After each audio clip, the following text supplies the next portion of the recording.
So I guess like how everything started with this song is like you just you hit me up about wanting to write for something totally separate than what we ended up writing about, and really how that happened, I guess, is really you can only explain it as just a conviction I think that we had on our hearts, like in that moment, because we had another song actually pulled up on the screen. We had the lyrics out. We were like, okay, like kind of dissecting it, you know, out to write it. Yeah, and it was something totally different, like stylistically and everything. And then you just started sharing with me about specifically your testimony of your son and what he went through, and then how that kind of really like built your faith and your family's faith. And it's just such a like testimony that y'all all share. And I don't know, whenever you started sharing on that, I was basically at that point just like, if we don't write about this right now, like I don't really know if we're getting it, you know? Oh yeah, your face like said it all. You were like, oh my gosh, we gotta write this. yeah, I think that's something I try to keep a close ear to whenever I write, because whenever you're writing from a place of your heart, a place of your soul, it just always transcends the MP3 or like just the song that you see on the screen or on Spotify or whatever. It transcends all that, and that's where God really shows up. But I just like if you could share a little bit about like the inspiration of the song, because that's really like this is your testimony and your family's testimony is like where this whole song kind of came from. Yeah, well, like it's funny because it started before I was married. It started before I got pregnant with John Campbell. Forever I had been like, God, I'm wondering like, are you the same? I know you say that you're the same God yesterday, today, and forever, but like I want to see some of those bold miracles that you used to do back in the Bible days when you know Peter walked on the water, all this stuff, and I'm like I want to see those kind of miracles.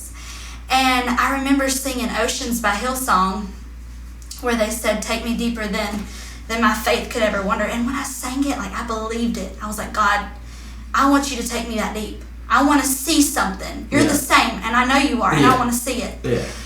And what's funny is I didn't think I was going to see it in my own life, and in the way that you were expecting. Yeah, I'm like, I want to see it in somebody. I want to see you do it for somebody else. I don't want to go through all that pain and hurt that you have to go through in order to have that bold of faith.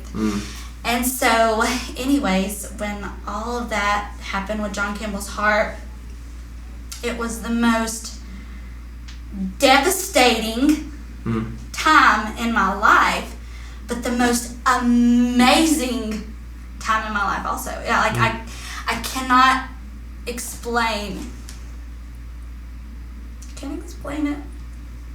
It's amazing. Yeah, I remember. I totally forgot you even us talking about that. That's kind of what spurred everything on. Was you saying that you were praying for like to see miracles like that were in the Bible, and then it's funny how God refines us in that way. You know, like we can never I think expect or fabricate these things, and that's why the stories are so rich whenever we tell them. You know, from a place of authenticity, but just how it all kind of came to be from that. Your son, how old was he whenever he had open heart surgery? He was 8 days old when he had open heart surgery, and he was in the NICU. My aunt and uncle went in to pray for him, and there's a lot of miracles that even happened before that, y'all. I mean, like tons. But while he was in the NICU, my aunt and uncle went in to pray for him. And my Uncle Mike was praying, and in the middle of his prayer, God stopped him, and he looked up, and he saw 2 huge angels on the side of his crib.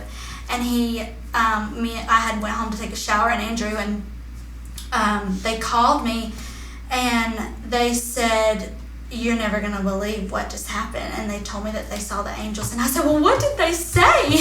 And he said they were huge. Now he kept talking about how huge they were on each side of his crib. Yeah. And he said they just looked at me like, we got this.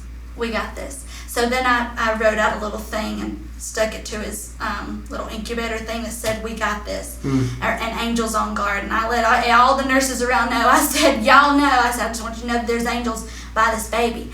And so he went in for open heart surgery, and they told me he was going to come back with a chest tube. They told me he was going to come back with his chest open because he was only 3 pounds.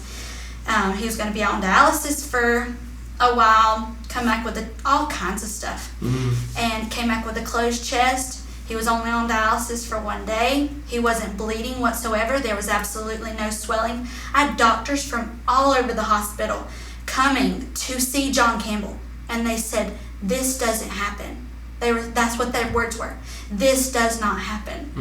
And I had this supernatural peace that I could not even be scared for him, because it was just so peaceful. I wasn't even scared that he was having all this stuff done. Yeah, I remember you saying that and telling me that, and in that moment, that was like really convicting my heart that like, wow, like you went through all this, and you're telling me like we're kind of talking about this right now, and the way that it affected me, that was the conviction right then. That was like, if we don't write about this, then like I think we might be missing the point a little bit, you know. But just how great is it, you know, that we can dig deep in those moments, and if we come to a place where we can humble ourselves before the Lord, He can use us in that way of now voicing our testimony with a song. Yes. And so that's kind of where we are now. Thank you, Jesus. Yeah. Right.